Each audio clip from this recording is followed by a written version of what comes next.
a simple cuisine. Thank you for joining me today. In today's video, I'm going to share with you how to make no bake oatmeal almond butter date energy balls. These energy balls are very delicious and very simple. You can make these in 5 to 10 minutes, and I assure you that you're going to love it and enjoy it. So I'm going to show you the basics, but you can customize it to your preference. You can add, subtract, whatever ingredients that you like, and it is very simple, as I mentioned already, and very delicious and full of nutrition, and it can be a very good snack. And I eat these in the morning for breakfast, and they are very filling as well. So I hope you join me. I'll be back in a minute to show you how to make these simple and easy energy balls in a minute. Thank you for joining.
this recipe was the easiest of all recipes.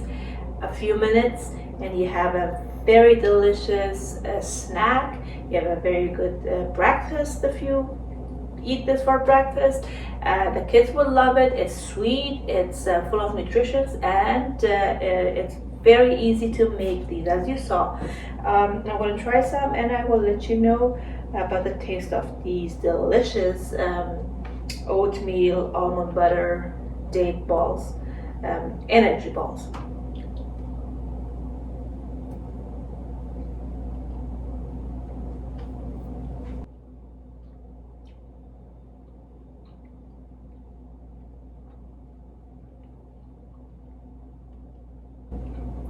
Absolutely delicious. They are soft, they are chewy, they're very sweet. The natural sweetness makes this very delicious. And I like coconut flakes. I like the almond. That gives it crunchiness, and also the coconut flakes give this crunchiness, which I love it. It is absolutely delicious, and I know that you're going to love this. So make this recipe and let me know about your comments, suggestions in the comment section down below. If you're new to this channel, please make sure to subscribe and turn the notification bell on so you don't miss any upcoming recipes. Thank you so much. I'll see you in the next video.